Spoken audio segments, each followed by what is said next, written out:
fantastic. This is GT racing right now. He's got traction, he's going around the outside of both of them!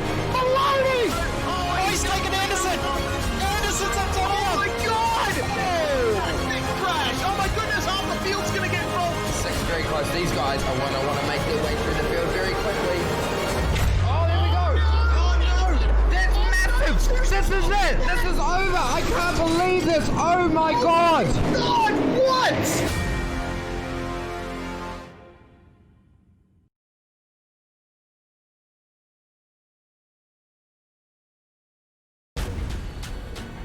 This is the original esport racing game.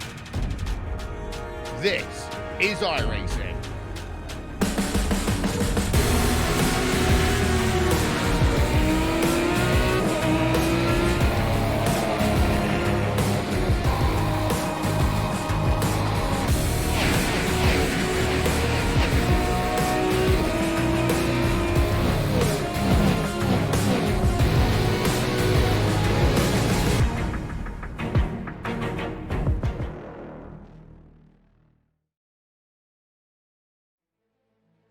Welcome to a track which holds so much heritage. Welcome to a track which is all about the high speed. Welcome to some brilliant, brilliant battling and a setup game which is going to be slightly different to what you normally see. This is going to be a very interesting 23 laps as we take you upstate into New York, because we are here at the Watkins Glen circuit for a classic boot layout track.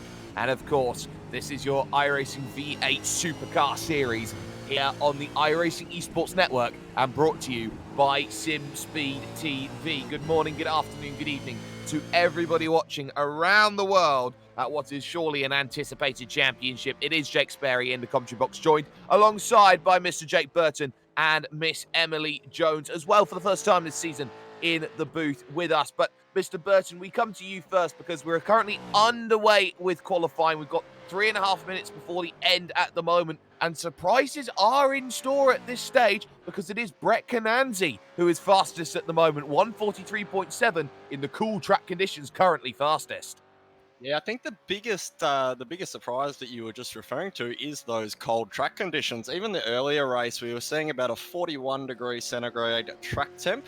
Earlier in the week, we've seen even hotter, but we've copped the overcast server here, so it's quite cold, meaning that first quali lap's probably going to be pretty much useless. It's all going to come down to the second lap once the tyres are up to temp, and we're also going to have a race of much less tyre wear here. So it's going to be much more racecraft dependent rather than waiting for the bloke in front of you to burn his tyres up. And well, let's talk championship for the moment. James Scott leads that championship overall. He's just been moved down into 4th place. Harley Haber jumps up to 5th. Cananzi comes over the line and cannot improve on his time. Drivers are looking for those improvements, like Damien Johnstone at the moment, looking to go quicker. Glenn Postlethwaite in the 21 looks for time. He can't find anything that he wants. But Emily, we talk about this track being very, very quick, very dangerous, especially for midfield runners. You do not want to be caught in the middle of the pack, heading up through the S's, where there is no margin for error if something were to go awry. Yeah, I feel like some of the biggest shunts always happen at this track. It's really tight and, I don't know, not much room for things, for you to survive if things go wrong. There's like walls everywhere, so you have to be...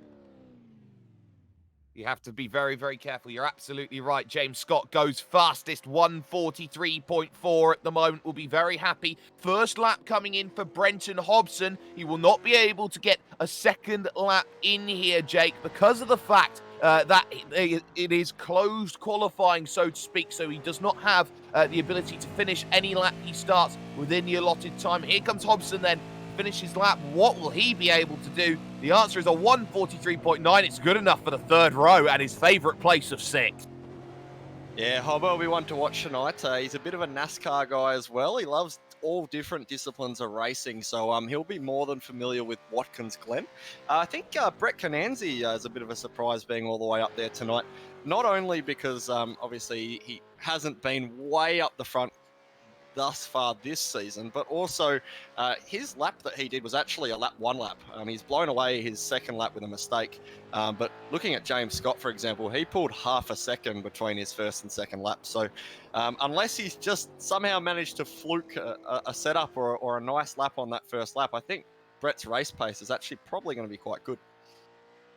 Well, hopefully that will be the case as we get ourselves looking closer and closer to racing action. Just 30 seconds left on the clock and only one driver, I believe, out there at the moment looking to have a representative flying lap at this point in time. That would, of course, be one driver in particular who just crosses the line. That's Zach Hanlon, who goes into 16th place with his 144.4, a second off of pole position, but that tells you something. Top 16 split by just 1 second. Qualifying is over. This is how the grid will stack. So championship leader James Scott puts himself on pole position with Cooper Webster, the young Cooper Webster, alongside in the number 1 machine. Brett Cananzi starts this one from 3rd, and the Flying Scotsman, Nicole Foggy, alongside in 4th. Harley Haber goes from 5th with Brenton Hobson alongside in 6th. Andrew Gilliam goes 7th, surprising, with Jamie McKnight in 8th. Jordan Ross starts one in 10th place overall because Jack Boyd at the death has jumped himself up into 7th place. Mr. Burton stood by with 11 through 20. Mike Taliancic was quite strong in the earlier race, actually finished 3rd, so he'll be a little bit disappointed with that one. Wayne Burke in P12, Sean Thompson P13, Adam Briggs P14, with Glen Postlethwaite in 15th. We mentioned Zach Hanlon had an awesome run last week, was up something like 20 or 17 odd positions, so he'll be looking to do the same tonight from P16, also quite fast in the early race, with Christian Smart in P17. Thomas Hinsey Hins in P18 with Steve Jansen 19th, and Brad Newman, another guy who had a fairly interesting week last week, in P20. And Emily Jones running out 21 through 26. Yeah, Kyle Stokes in 21st. 22nd is Damien Johnston. I had a bit of a race against him, I think, last week, so hopefully he'll move forward in this one. Brian Borg in 23rd. 24th is Joshua Burden. Michael Cracknell is in 25th. And how do you pronounce his name? I think it's De Kearney in 26th. Good. Well, that's 26, and it's, of course, a very difficult name to pronounce from Club International, which could be pretty much anywhere that is not recognised on most of the iRacing clubs that you see around. But every driver getting ready. It's a very difficult run to the 90. It's surprisingly downhill, so these brakes are going to be tested very, very early on. Watch out for the quick starters as the green flag goes and the laps get themselves underway. Foggy gets a good start from the second row. Scott's going to be unchallenged already. You can see the likes of Andrew Gilliam trying to get aggressive into turn number 1. You can see side by side Cananzi under pressure, almost contact, about 3-4 back, and they're going to go 3 wide. And Bennett, McKnight runs into trouble, and round goes one, and the track blocks itself up. It was Wayne Burke he came together with. They just about managed to survive. Almost everyone getting through. Taliancic got caught up in all of that. Not ideal. And also Nicole Foggy got turned around up at turn 2. There's a disaster start then for drivers here, Mr. Burton, as they all went through turn 1 into 2. It's the cold tyres, Sperry. You say Nicole Foggy copped a bit of a hit, but they've actually done it all on their own. The back's just stepped up coming up the hill, and they've gone into the wall. So really unfortunate for them with this cold track temp and this new V7 tyre. Getting rear tyre temperature is going to be really hard for this first few laps. Oh, you absolutely bet it is, but it is plain sailing at the front for James Scott, but he is under pressure. Cooper Webster is very happily tucked in underneath. Cananzi 3rd, Haber 4th, Hobson in 5th, Jordan Ross up 4 into 6th, Gilliam in 7th, and then it's Jack Boyd in 8th place. Glen Postlethwaite is up 6 places already, but look at Jordan Ross trying to get on the offensive here into the heel of the boot here, Emily. Not able to make that move on Hobson just yet. But there are opportunities. There are 23 laps. Well, now 22 and a little bit more laps of opportunity to make moves. Yeah, hopefully I can have a go into one, I think. He's hassling Hobo at the moment. See how he gets the run out of the final corner and try and throw it up. Oh, no, he's gone wide. I don't think he's going to do it. He's too... Yeah, he's definitely run a little bit wide there through turn number 10, and that's going to hurt through towards turn number 11. A replay then of lap 1. I've just caught an eye on Wayne Burke as well, who decided he was going to take the shortcut to get himself through. As this is the replay of turn 1. This is everything that happened through the section. You can see just how difficult it is as you go through. And I think there was drivers just getting a little bit of contact on the exit of 1, making it 3 wide, making it difficult. And as we said, Burton, Foggy having his own mistake up the hill was never going to be very, very easy of a time, as we keep an eye on Taliach's perspective of it. Yeah, that's it. This new rendition of iRacing Supercar has a very, or what feels anyway, like a very short steering rack. It's very, very sensitive, and it's even worse on cold tyres. So as soon as you're in a high-speed corner like that, going uphill, you've got that front aero, plus those front tyres being pushed into the road by the hill. The back can snap on you real quick when there's no real tyre temp, and that's caught Nicole out there. But here we are, end of lap 2, and it looks like James Scott having a run of his life up the front. He was very, very fast in the early race. Actually gave me a kind of little slap with his teammate Cooper Webster tucked in behind. But from a championship perspective, Harley Haber hasn't set the world on fire for this first couple of laps. So it'll be interesting to see if, as the tyres start to come up to temperature, if Harley can put anything up for James here. Well, Harley Haber knows he's got to stay within 1 second of Kananzi, though. This is a draft central circuit, so you've got to stay within the realms of a second. Give yourself the best opportunity. Big battle, though, in the second pack. You've got Zach Hanlon. You've got Jamie McKnight, who's been overtaken. You've got Sean Thompson, Steve Jansen, Damian Johnstone. And continuing on this train, Thomas Hinds, Dirk Rooney, Michael Cracknell, Josh Burden. Nice to see him back for the first time in a long while. And Brad Newman as well. This is an 9-car train at the moment here, Emily, for minor positions. Yeah, my boy Dark Rooney's made up like 9 positions, 10 positions off the start, off the back row. So he's doing great. I'm all for it.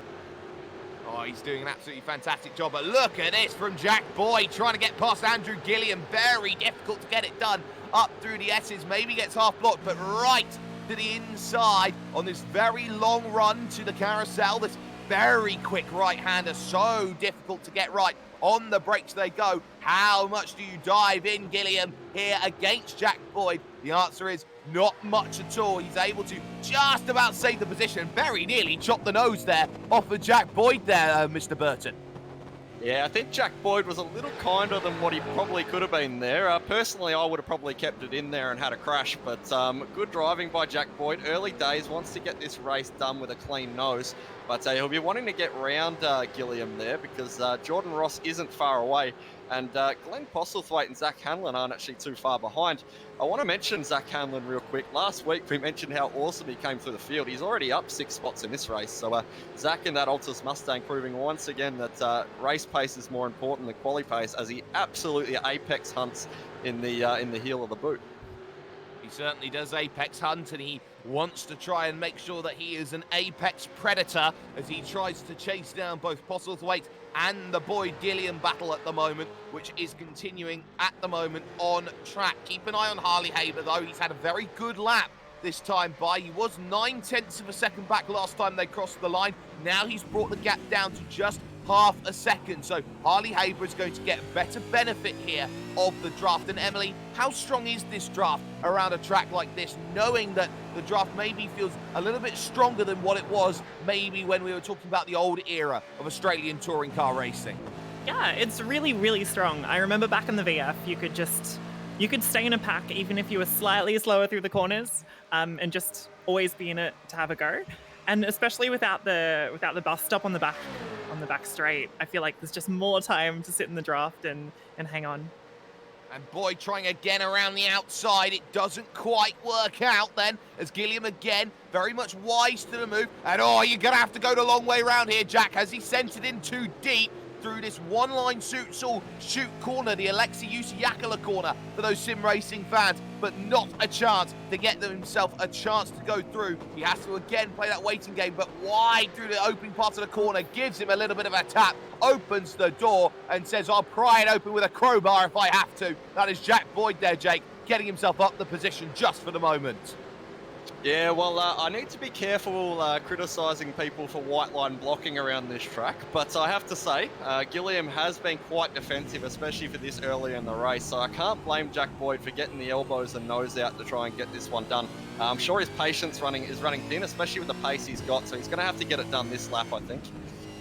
Oh, he tried again at turn 11. Gilliam had a fantastic around the outside at the heel of the boot. There's nothing you can do if you're Jack Boyd. He was just that good as they look to try and continue on to another lap. Lap 5 starts then out of 23. And this is going to be a really interesting battle at the moment. The top drivers, though, Scott and Webster, happy to stay within half a second of each other, and that's going to be something interesting to keep an eye out on. Now in this battle, Gilliam and Boyd, as we get a replay here of exactly what's happened, brought to you by Motum Simulations here at the back of the field. Emily, it's your boy, it's Dirk Rooney and Michael Cracknell here, and this was very nearly 3 wide up into the right-hander, and that's a dive from the one from Josh Burden and co. That was Brad Newman trying to find a way through. That was Noah's Ark Racing 2 wide, 2 deep.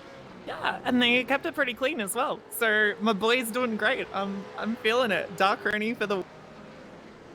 Well, for the win, absolutely fantastic work at the moment. Boyd again looking to the outside, and now Glenn Postlethwaite gets within the 1 second window here, and this is the worry that you have, and I think this is what Gilliam's looking at. I can't gain any more positions forward. I'm relying on other drivers through the field running into mistakes, and hopefully Glenn Postlethwaite gets in and gives himself a little bit of a moment here, maybe Burton, with Mr. Jack Boyd.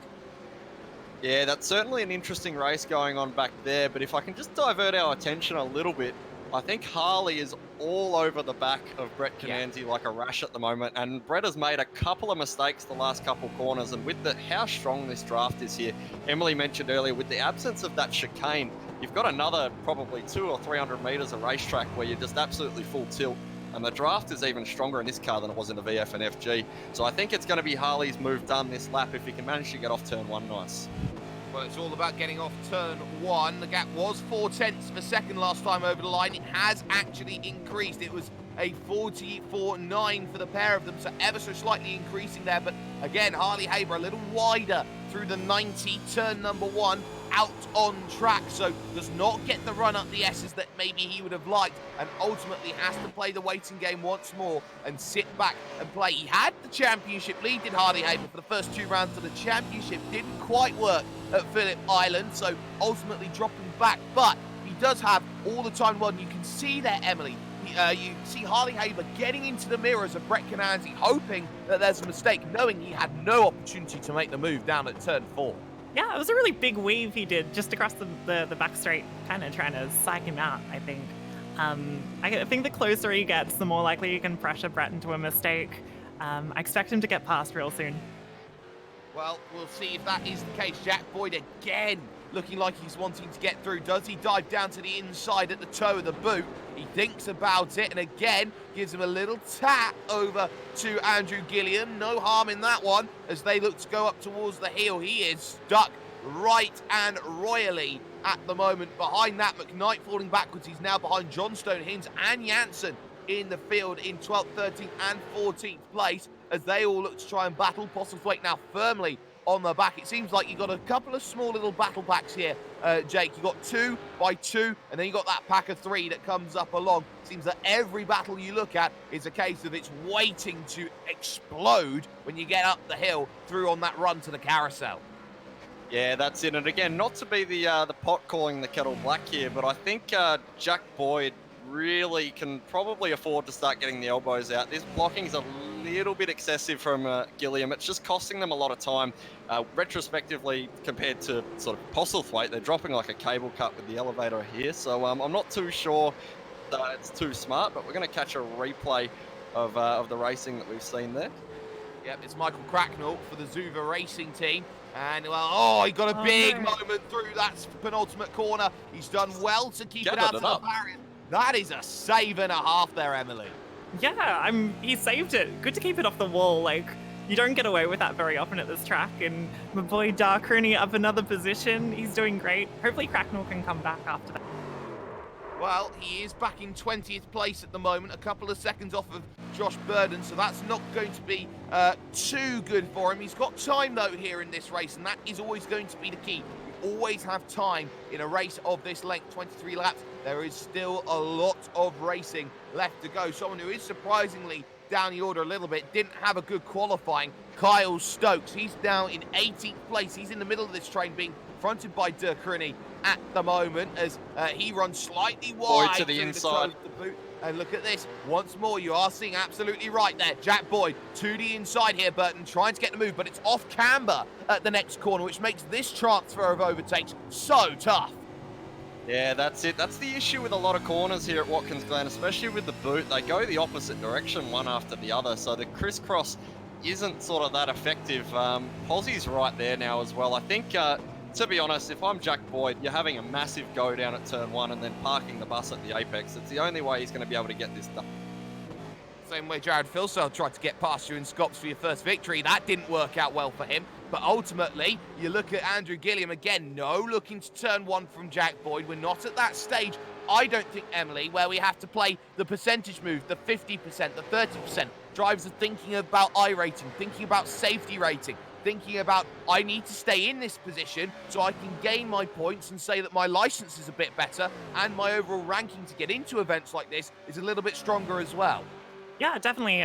Gilliam's blocking here. I've been watching him for the last lap, though. He's really leaning the car on the rear tires, especially out of the corners. So I'm not sure if it's worth him going down a click in the rear bar or something, or just being a little bit more careful. But he's using the car more than Jack Boyd is. So eventually Jack should get up there. He just needs to find a... Just needs a gap, and that gap is certainly not happening. Side by side, Stevie Hansen and Thomas Hinsey down the inside at the chute. He had to go the long way round to get the move done at the carousel, and Hinsey up a position, moves into 12th place and gets the job done. And there's a replay for that as well. That was just a textbook Watkins Glen overtake from the Ratu racing car. Yeah, very, very nice move from Hinsey there. He'll be happy with that one. I don't think we'll see any retirements after this race, but up another position for Hinsey. He's gone. Oh, no!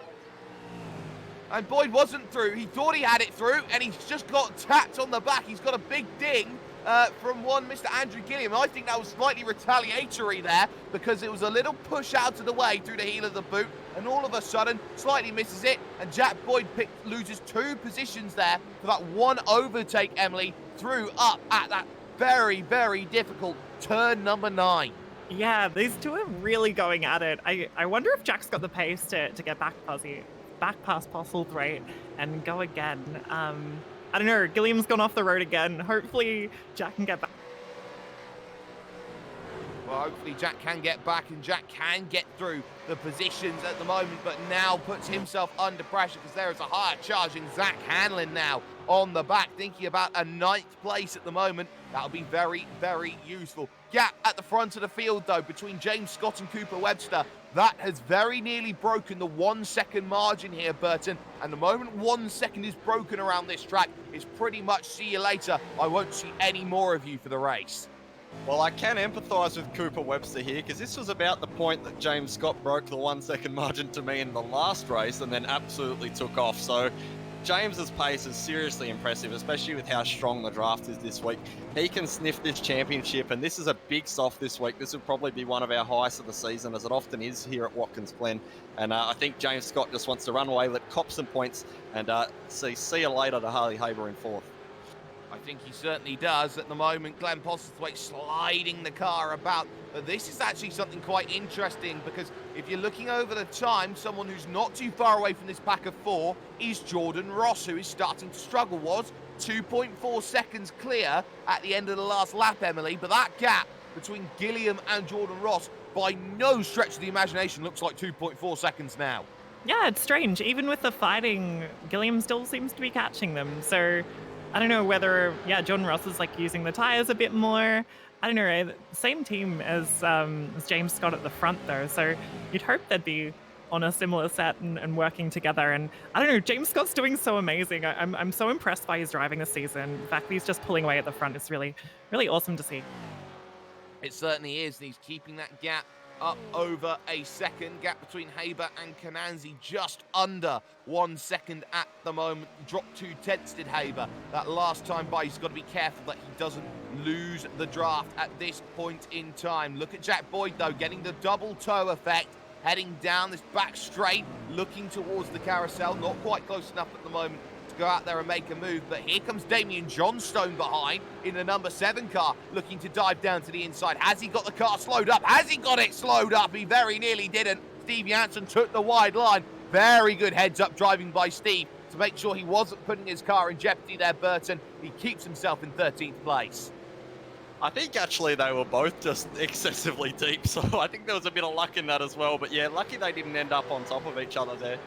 It looks like Posy has managed to lose a spot to Jack Boyd though, but he's going to have a crack back. But I really want to see Jack Boyd have a crack at Gilliam again. But Posy's back down the inside, parked the bus, a beauty. That is vintage. I love that. And he's got the inside now as we head up back towards the cup section. I think he's going to have that maintained. But Zach Hanlon will be thirsty now with the awesome result he had last week to pick up some more spots. Well, it was a move that was already done, or tried to be done by Jack Boyd down at the toe of the boot. He got a great run through the chute. He got the move sorted, but now they've lost themselves the time to Andrew Gilliam, who has been freed in terms of this battle to go out there and attack one man, being Jordan Ross for 6th place. So they will have their own scrap at the moment. Again, Jack Boyd, not really best place, but he gets a good run here through turn number 1 at the 90, looking to run up through the S's. You are dragging this car to the limits here, especially with this outside barrier on the right-hand side, often coined in Australian touring cars and in Australian sim racing as Madison's little wall, as he seems to be the one who pushes the margins closer than anybody else. And again, not close enough this time from Jack Boyd, but Andrew Gilliam close to Jordan Ross then as they head themselves through the carousel once again. Jordan Ross for the first time will have to be tested here, Emily, on his defense. Yeah, I'm excited to see Gilliam try and get past him. He's been defending for a while from Jack Boyd, so nice to see how it goes with the shoe on the other foot. I would be really frustrated if I was Jack Boyd right now. I think he has more pace than what he's showing, and he's just been kind of being knocked around a little bit and struggling to find his own room on the racetrack. So, I don't know, hopefully he can hold it together and move forward. Well, he'll be certainly hoping that he can hold it together out there on track. The top 4 split by 4 seconds at the moment, but nobody in a position to really go out there and to attack. Postlethwaite! Oh, what a save! So wide. He goes through turn 9. He had a whole lot of opposite lock trying to deal with that, and Jack Boyd once in again, bumping through turn 9. Again, nothing there to do. Here comes Hanlon looking out to the inside, maybe at turn 10. You don't get much of a run there, Burton, to make the move, but he made his presence felt. I do feel for Jack Boyd. I feel like he's been just looking straight at the cork in the bottle all race. It must be very frustrating for him. And now he's got pressure behind with Hanlon wanting to have a dip as well. I personally would really like to see either Posy drag Jack Boyd up to Gilliam or Jack Boyd catch Gilliam, because I think the serve has been laid down, but he's now run wide coming out of turn 1. So he's going to be susceptible, I think, probably to Zach Hanlon by the time we get up to the carousel.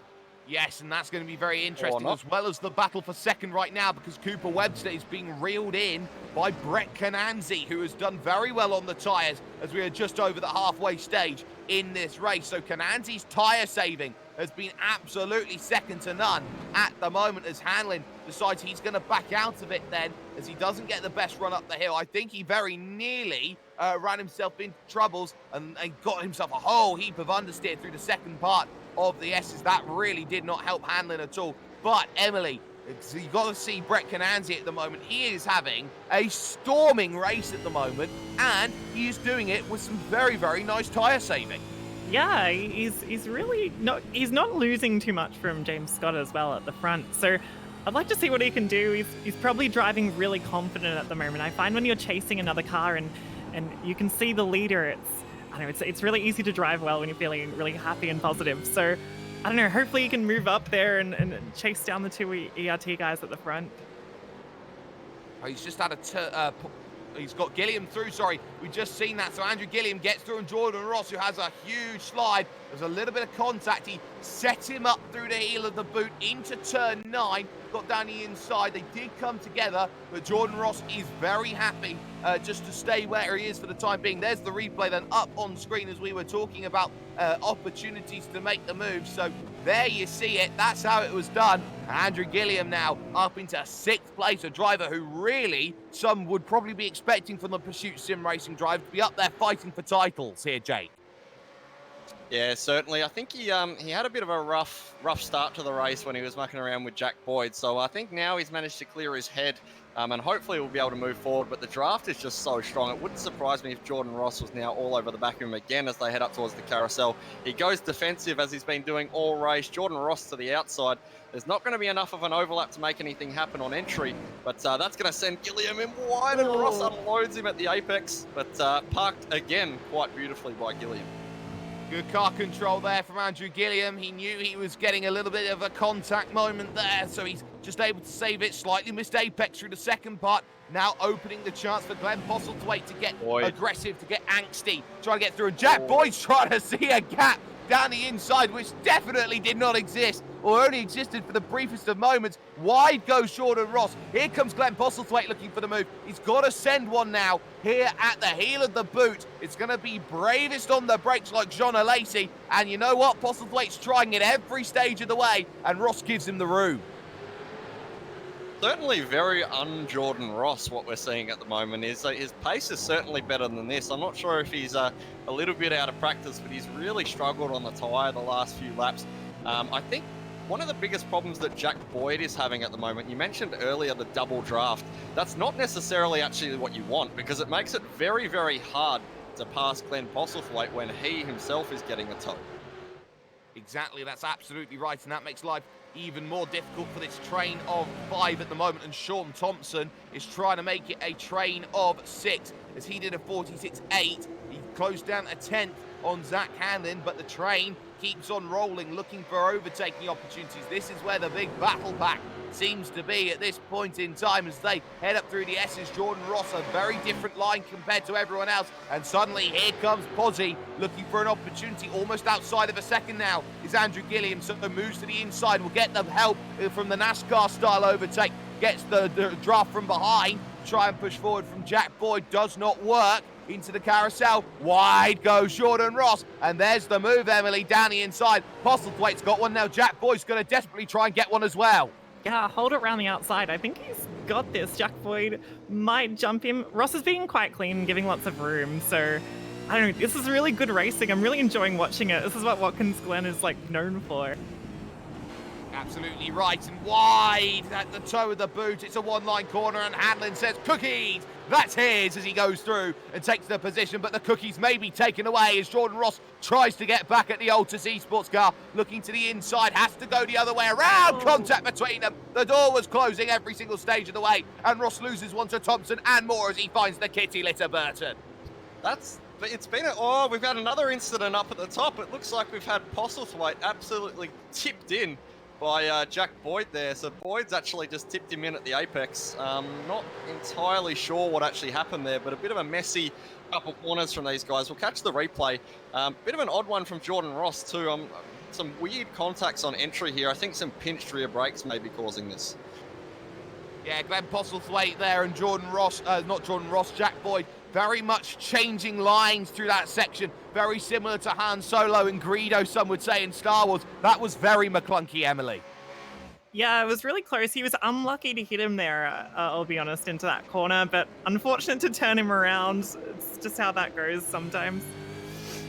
And well, Glen Postlethwaite's now back in what is 14th place. Kyle Stokes, Brad Newman, Jamie McKnight, all together out on track at the moment in a new 4-car battle then, as they look to continue with their races. Look at Cooper Webster though under pressure. Brett Cananzi has closed that gap down, has kept the gap to James Scott at 2.3 seconds. The race being managed at the moment at a 2-second margin. Cananzi waiting for the chance to go through. 8.5 laps to go at the moment here, Burton. Cananzi, well, if he wants a race win, he's got to step on it right now. If he's thinking of only second, he's got all the time in the world. Thinking about the move. Oh, this is a lunge late down the inside. Oh, and he gets the slide, and he's almost around. Cananzi saves it. Well caught. You don't normally catch those. That was a nice bit of driving from Cananzi. He had to have a go. I'm always on board with guys having a go. So good effort and well done to half spin the car rather than take the guy out.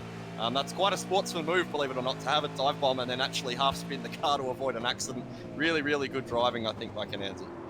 Yeah, most drivers you'd find would just try and keep the car as straight as possible and run into the door of someone else. So sometimes spinning is the better option, but it's not very often that you hear that being the correct course of action. Still though, Glen Postlethwaite unable to break away from his own pack. I wonder how much damage he got from the incident that he copped with Jack Boyd. Of course, there will be no repercussions for it unless you protest through the iRacing systems. But you can see this, Kyle Stokes just missing the apex through the corner, going so deep. And now all of a sudden, here comes Brad Newman wanting in the number 10. One performance racing car, trying to look down the inside. Not going to happen at turn 1. It takes a brave driver to get it done at turn 1 from very far back. You need a Hubble telescope, Emily, to make those sorts of moves. Yeah, I'm interested to see if they were going to be close enough to Postlethwaite at the end into Carousel, but yeah, probably not. I'm trying to work out where the best place to pass is at this track, because you do get that run down the back straight, but there's really no braking zone really to put the car up, and you can defend really easily. I feel like into turn 1 or through the boot is the only option if you want to get past another car, but there's a lot of contact under brakes. I don't know, it's getting pretty messy as we get towards the end of the race. Can we just bring up Jack Boyd? They're almost losing it there. And yeah, you're right. Sorry to cut over you there, Burton. I believe something about Jack Boyd. Yeah, well, we mentioned earlier in the race how cool it'd see if we got to see Jack Boyd versus Gilliam again after the little retaliatory hit before. He pulled 6/10 out of Gilliam last lap, so the red mist has well and truly descended. I'm really keen to see where this fight goes. Well, they are within 7/10 of a second of each other, and being brought back to the battle is Zach Hanlon. So Jack Boyd has really got the bit between his teeth at the moment. He knows what he needs. The sun just peeks out behind the clouds. Track temp 31 degrees, winds from the southwest at 15 kilometers an hour. That will play just a little bit of a factor. The gap at the front, though, now 2.7 seconds between Scott and Cooper Webster. He has completely checked out and dominated this race from start to finish at this point in time, but there are still laps to go here in this race. Never count a race out. Look at Kyle Stokes. He's got a great run here on Glen Postlethwaite. He wants to try and make the move down the inside. Can he get the move sorted on the brakes? He can, but now he finds himself stuck all the way up the hill, sitting at that as well here, Emily, as now Kyle Stokes will have to play the defense game. Yeah, hopefully you'll hold him off. He should be able to just run the inside line into Carousel. I tell you what, I don't think it's over for second as well. Like, Kanunzi's kind of chasing him, Cooper Webster down, as well as, yeah, Boyd and Gilliam are going to fight it out.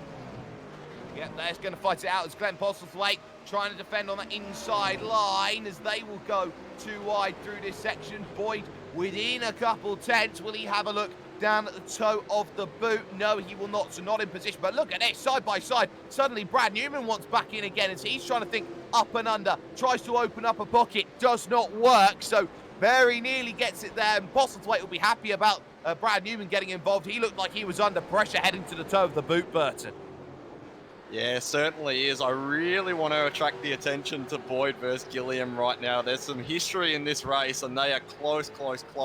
Boyd's been up him at every apex just about, and Gilliam, I don't think, made an apex for about a lap and a half. So I think this is certainly going to be the fight to watch. And a quick kudos, Zach Hanlon, once again, I think we should coin him can't qualify, once again has gone from 16th to 8th.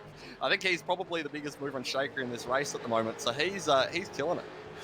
Well, some big moves and shakers up 8 places as Thomas Hinds. He's up into 10th, 8 places for Steve Janssen. Someone like Damien Johnstone, for example, is up 9 through the course of this race. He is the biggest mover and shaker at the moment, is Johnstone, trying to stay with Jordan Ross & Co.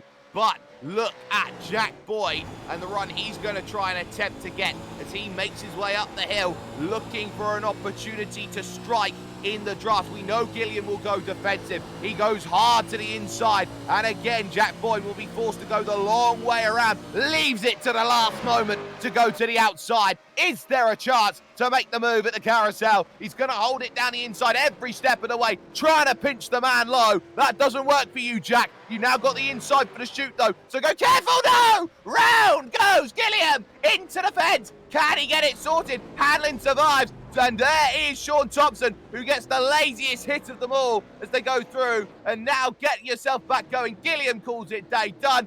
That, Emily, was brewing from the moment you saw that move half on. Oh god, it was really messy out of carousel. They were so close and neither gave like any room to each other.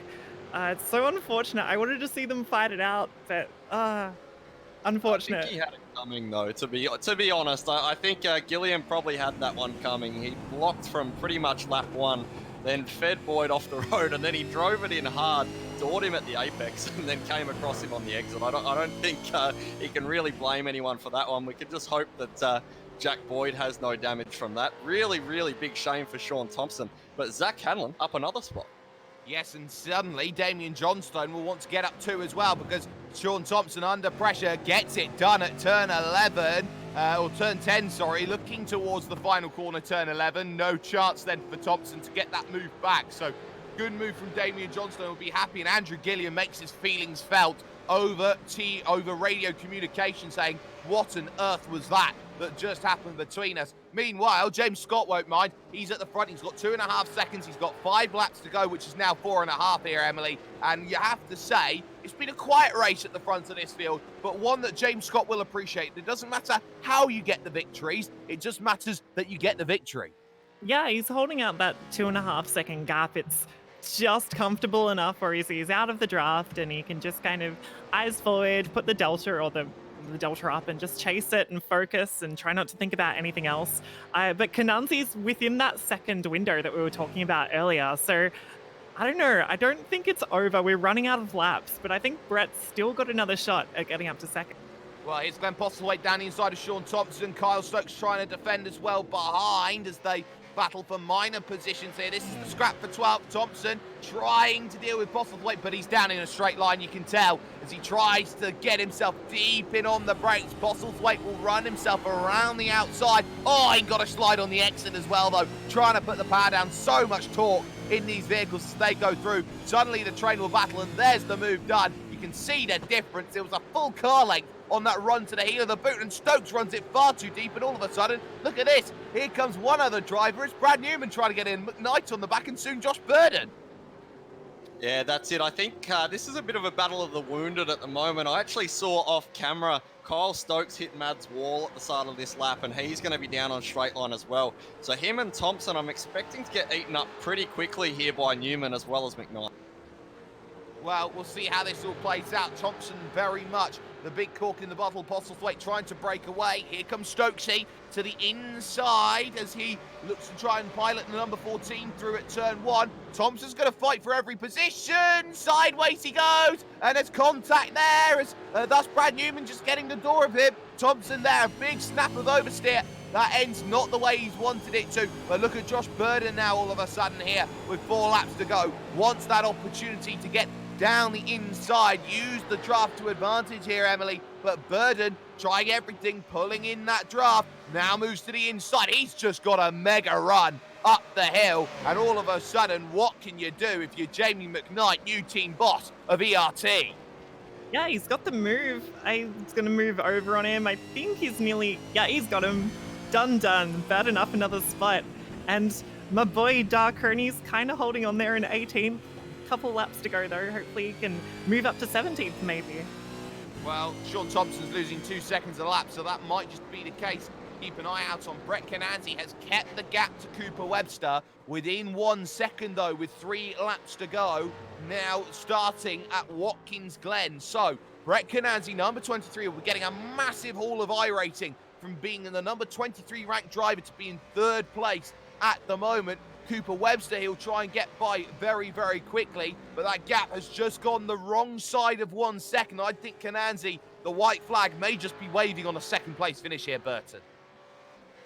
Yeah, I think he's out of laps. He's been quite quick, but I don't think there's much he's going to be able to do. It's one of those tracks that, albeit that the boot is more technical than the cup layout, there's still not a lot of time to be found here. And a second over 3 laps, that's 3.5 odd tenths a lap. So I think it's going to be quite tough for him to pull that kind of margin, especially when these guys are driving so well. And I think it actually coins how well James Scott's driven as well to pull that kind of margin with the draft working against him. But we've seen Dark Crony go up to P17, as Emily mentioned. I'm really happy. My boy is doing great. P17. Well, get in there. You've got yourself a new fan here, Dirk, and it is, of course, the one Emery, who is Twitch superstar, some may say. But Thompson had no real way to fight back. He is down a couple, or a lot of kilometers now on the straight, 273 to 74. It's almost 12 Ks on the straight, and 12 Ks here, Burton, means absolutely the world. Yeah, it sure does. I do know what it's like to be in a car that's that slow in a straight line, and it does suck, especially at a power track like this here, Phillip Island, Bathurst, all tracks that are going to absolutely kill you with that kind of deficit. And it really does suck for Sean, because he was involved with that whole Jack Boyd Gilliam disaster, but it wasn't really any of his doing. He just arrived on the scene at the wrong time, and that's really hurt his night. Yeah, it was not what he was wanting, but you got yourself popsicle sticks in the air. 2 laps to go around this Watkins Glen circuit. James Scott still in control of this race. Cananzi brings the gap back down to 9/10 of a second, though, here out on track. That's something just to keep in mind. Damien Johnstone as well here, Emily, under pressure. Glenn Postlethwaite has got the bit between his teeth. 46.7 last time by for Pozzi. 48.2 for Damien Johnstone. If that tells you pace, I don't know what does. Yeah, he looks really uncomfortable through the final corner. I'm not sure if he's struggling with the tires going off. It's right at the end of the race. In terms of the draft, Postlethwaite's got a really... Oh, it's an okay exit. I wonder if he'll be close enough going into carousel. Just got to tuck under the rear wing and hope for the best. Well, it's a hope, it's a prayer, but he's got another opportunity if it should so come about. You've also got Brad Newman trying to get by Kyle Stokes just behind. But here comes Pozzi. Little bit of damage on the front right as well for Damien Johnston. That won't help. Hard lunge to the inside. No need for one change of line. Oh, they come together under brakes. And Johnstone saves it. He had to really soar at the wheel to save that one, Burton. That is a top save from Johnstone. Yeah, big braking zone like that, high speed, it's not the kind of thing that you want wheel-to-wheel contact like that, but they've both done nice to pull it up. I think it was quite a good move from Pozzi, but it looks like in the background as well, we've had Brad Newman, I think, making a move. Yes. You got that one down the inside of the carousel. And no, it's definitely not over. He had to fight it back at the chute, and now at the toe of the boot, you can see around the outside, tried Kyle Stokes, didn't work. Now to the heel of the boot. Can you get in on this? Josh Burden may want in as well, almost door to door as they enter the heels. They just cop a little bit of contact through, just rubbings room, racing room between them as the white flag lap starts for James Scott here in this race. Can Kyle Stokes hold this position off for the time being? He's trying every which way. Brad's pretty much traded all his paint that he needs on that inside left of the vehicle. Again, nothing doing through turn 11. Goes for the Michael Conti line at turn 12 and very nearly cops the contact, but able to just save it. Now all of a sudden has to play ultimate defense here. Here comes Burden, here comes McKnight as they look for their scraps to go through. Burden very nicely through turn 1, but Brad Newman able to save it just for the time being. Contact there, and Burden will lose out to Jamie McKnight. That's a freebie for him. He'll be happy with the way that one is being run. 8/10 between Cananzi and Webster. That one not close enough to see any battles of change. This is the big battle that we're looking at, the only battle really out on track for 14th, 15th, 16th. Brad Newman not close enough. Really is Jamie McKnight to get by the one performance car as to get on the brakes into the carousel. Not quite there, not quite happening for the moment, but just 3 corners remain for a James Scott who has been very, very quiet, has just gone about his business the way that he does. Watch his improvements through 2020, because if 2019 said anything, he was on another plane through the second half of the year. James Scott will round himself through the final corner and extends his championship lead as he comes to the line and wins here at Watkins Glen in emphatic fashion. It will be Cooper Webster second, it will be Brett Cananzi in third, but the battle rages on for Brad Newman here, Emily. Yeah, he's a couple more corners to go. I think he's got it, but anything could happen. McKnight could have a real big lunge. No, he's run a bit too wide. I think they're going to hold position. Really kind of close fighting at the end. Such a good battle. And yeah, Dark Crony could... No, he's too far back. He's doing great. There was optimism. You hoped, but ultimately you need someone to hit the wall at the final corner. And unfortunately for you, Emily, no one does. So your boy will only finish in P17. But Burton, you have to say, that was a case of how to drive away on a draft track at the front of the field. It was not necessarily how to battle, but great battling in the middle of the field. And that was very much a tough race in all sorts of respects. That's it. I think we can't distract from James Scott, though. They say it doesn't matter whether you win by an inch or a mile, but I think tonight, doing it against your teammate at a track like Watkins Glen with the draft and making it look so easy, he certainly won by a mile tonight, 2.3 seconds over his teammate Cooper Webster. Brett Cananzi, as we said, really, really, really good run tonight as well, and I think Harley is going to be kicking himself that he hasn't been able to take it to James tonight. I think this will be one of the higher softs of the season, and it's a reasonably small field as well, which means the gap between the amount of points that James Scott is going to get relative to Harley Haber is probably going to be a bit bigger than normal. Well, there are, of course, 4 drop rounds in the season, so if Harley can find the victory and pretty much the top step of the podium, he can be very happy. The fact that he may just use this as a drop round. Classified results then are as follows. James Scott picks up the win in 40 minutes and 38 seconds. His margin of victory, 2.3, come the end over Cooper Webster, his teammate in second position. Brett Cananzi started third, finished third. The top 3 all started where they finished 3.3 seconds back come the end, was just not close enough to challenge the young Cooper Webster. Harley Haber, only the small minor mistakes from him, didn't really do anything wrong through the race, but it is 4th place for him with Brenton Hobson up 1 as well. He got himself a top 5 for his Warriors. Jack Boyd did fight his way back to 6th, but he had himself a lot of controversy with Andrew Gilliam, with Glen Postlethwaite. He's made a lot of friends with those in the mid-pack. Zach Hanlon up 9 places to get into 7th and up 10 for Thomas Hinds on a quiet run. Same can be said for Steve Janssen. Both of those drivers pretty much ran with each other the entirety of the race. Starting where he finished was Jordan Ross, who went nowhere but backwards in the second half of a race where tyres really did fall off. Burton has 11 through 20.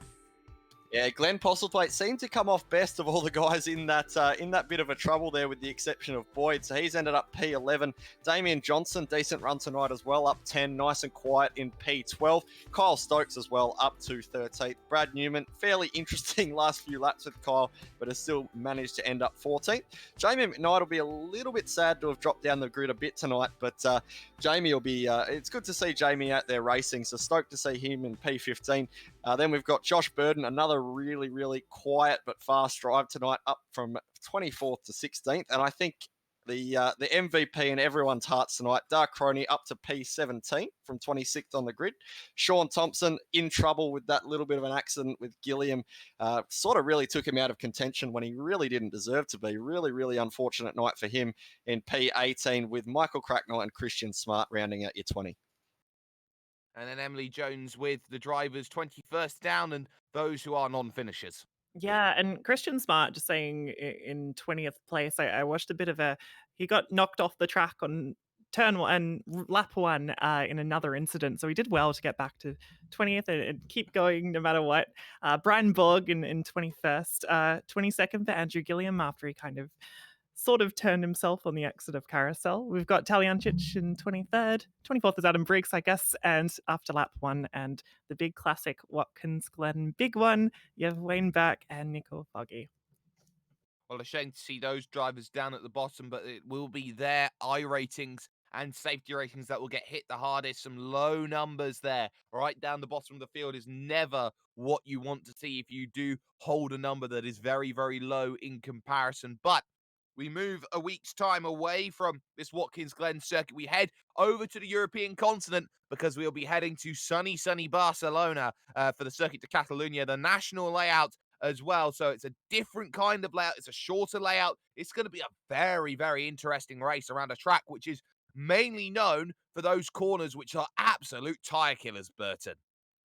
Yeah, that's it. And if we cop a hot track as well, it's probably going to make it tough for the guys. I think it's one of the tracks that's, your Formula One circuits we talk about, they don't get used that often in scops and stuff like that. So it's one of the ones that you see couple of random guys that you don't normally see up the front, perhaps pop up to the front. But yeah, other stuff we got on this week on SimSpeed. We're going Just Send It Racing tomorrow.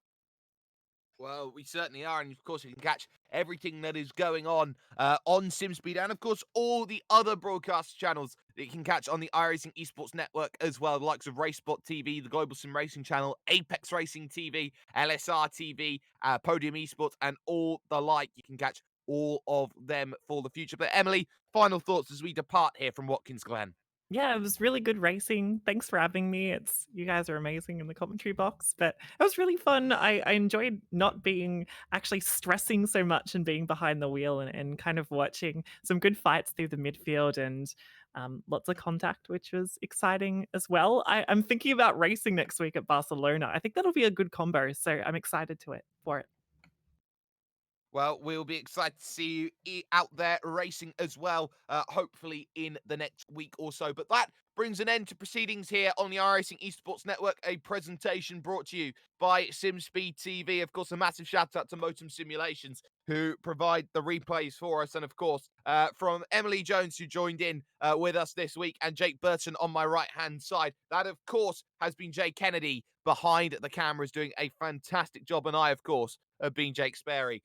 James Scott, he finds himself what he wants. He gets himself a victory that extends his championship lead, and he did as much damage as he possibly could. Walked away from the field with Harley Haber unable to get a podium. A week's time, though, a track none have maybe run very much. Barcelona could be the place where seasons really do change in terms of people's fortunes. We'll catch you in 1 week's time at the magical Barcelona track.